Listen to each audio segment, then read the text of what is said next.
This is জিন্দাবাদ। জিন্দাবাদ।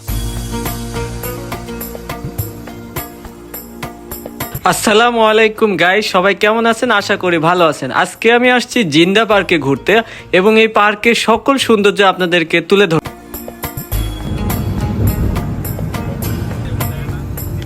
এই পার্কটি নারায়ণগঞ্জের রূপগঞ্জে অবস্থিত, ঢাকার খুব নিকটে। চাইলে দিনে দিনে ঘুরে আসতে পারবেন। জিন্দা পার্কে যেতে হলে আপনাকে কুড়িল বিশ্ব রোড হয়ে 300 ফিটের এক্সপ্রেসওয়ে রাস্তা দিয়ে সোজা আসতে হবে বাণিজ্য মেলার কাছে। সেখান থেকে ডান দিকে একটি রাস্তা চলে গেছে, রাস্তা ধরে এগোলেই জিন্দা পার্কটি পাবেন। এই পার্কে প্রবেশ মূল্য জনপ্রতি 100 টাকা আর ছুটির দিনে 150 টাকা।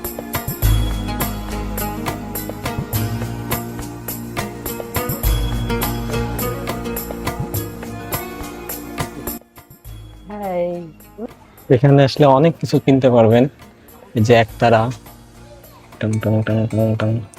আমরা এখন অরণ্যের গভীরে চলে আসছি। দেখেন 3000 প্রজাতির গাছ রয়েছে এখানে।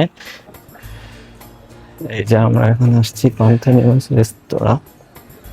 এই রেস্তোরাঁয় আমরা এখানে আজকে খাবো, খাওয়ার ভিডিও আপনাদেরকে দেখাবো। যাবো না। এই যে এটা মূলত হচ্ছে রিসোর্ট, এখানে মানুষরা ঘুরতে এসে এখানে থাকে।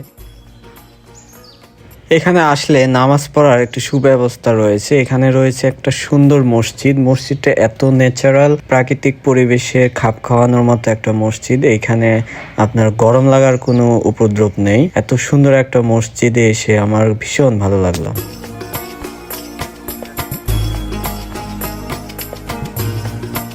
পুরো পার্কটি জুড়ে রয়েছে সবুজ দুর্বা ঘাস, যেখানে বসে ইচ্ছে মতো আড্ডা দিতে পারবেন। আমরা দুপুরের নামাজ শেষে সেই পান্থবিনাশ রেস্টুরেন্টে চলে এলাম খাবার খেতে। এখানে বিভিন্ন রকমের প্যাকেজ পাবেন। আমরা একটি প্যাকেজ নিয়েছি যেখানে রয়েছে ভাত, আলু ভর্তা, সালাদ, মুরগির রোস্ট আর ডাল। এই প্যাকেজটি পাবেন মাত্র 300 টাকায়। খাবার খেয়ে আমরা চলে এলাম লাইব্রেরিতে। লাইব্রেরিতে অনেকটা টাইম আপনি স্পেন্ড করতে পারবেন। তবে লাইব্রেরিতে প্রবেশ মূল্য নিবে মাত্র 20 টাকা। আমার দেখা সবচেয়ে সুন্দর লাইব্রেরিটি এটি। লাইব্রেরির ছাদে উঠলে এখানের পুরো পার্কটি আপনি দেখতে পারবেন এবং বিদেশি হরেক রকমের গাছপালা রয়েছে, সেগুলো এক্সপ্লোর করতে পারবেন। তারপর আমরা চলে এলাম একটি মজার ব্রিজে, ভাসমান ব্রিজ। এই ব্রিজটি ড্রাম দিয়ে তৈরি, উঠতে বেশ মজা, এদিক ওদিক দোল পারে, তবে মেয়েদের জন্য একটু সাবধানতা অবলম্বন করতে হবে। এই লেকের মাঝখানে রয়েছে রেস্ট করার একটা সুন্দর একটা জায়গা। মূলত এই ব্রিজ দিয়ে ওই জায়গাটি যেতে হয়।